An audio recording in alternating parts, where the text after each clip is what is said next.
presso un'abitazione a Nerbon di San Biagio di Callalta abbiamo trovato la presenza di 26 cittadini stranieri di nazionalità pakistana, afghana ed indiana.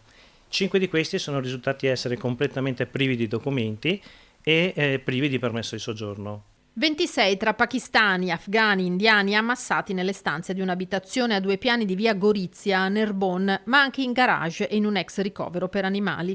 Il blitz da parte di 6 agenti della polizia locale di San Biagio di Callalta all'alba, italiano il proprietario della casa, affittata a un soggetto pakistano, 10 sulla carta i residenti, quasi il triplo i soggetti trovati lì a dormire.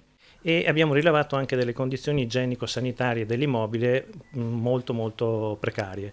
Pertanto si provvederà anche per la sistemazione poi dell'abitazione e dove cercheremo anche di coinvolgere sia il proprietario che il locatario dell'immobile. I 5 giovani, tutti maggiorenni privi di documenti, sono stati fotosegnalati al comando e poi tramite la questura verranno espulsi dal territorio.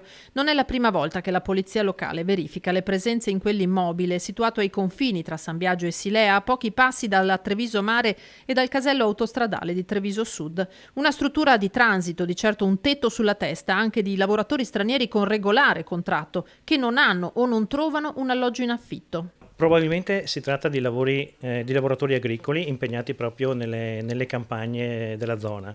Infatti un mezzo era già stato fermato da una nostra pattuglia alle 5:30 questa mattina di rientro perché aveva già fatto un trasporto di persone verso le campagne dove lavorano.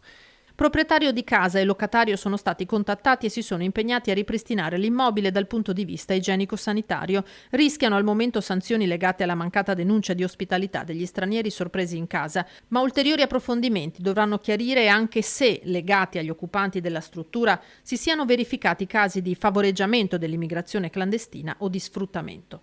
Io non posso far altro che complimentarmi con il nostro comando di polizia locale. È stata fondamentale anche la segnalazione da parte dei cittadini e questo fa capire quanto importante sia la collaborazione tra la polizia locale, le forze dell'ordine e anche i cittadini del territorio.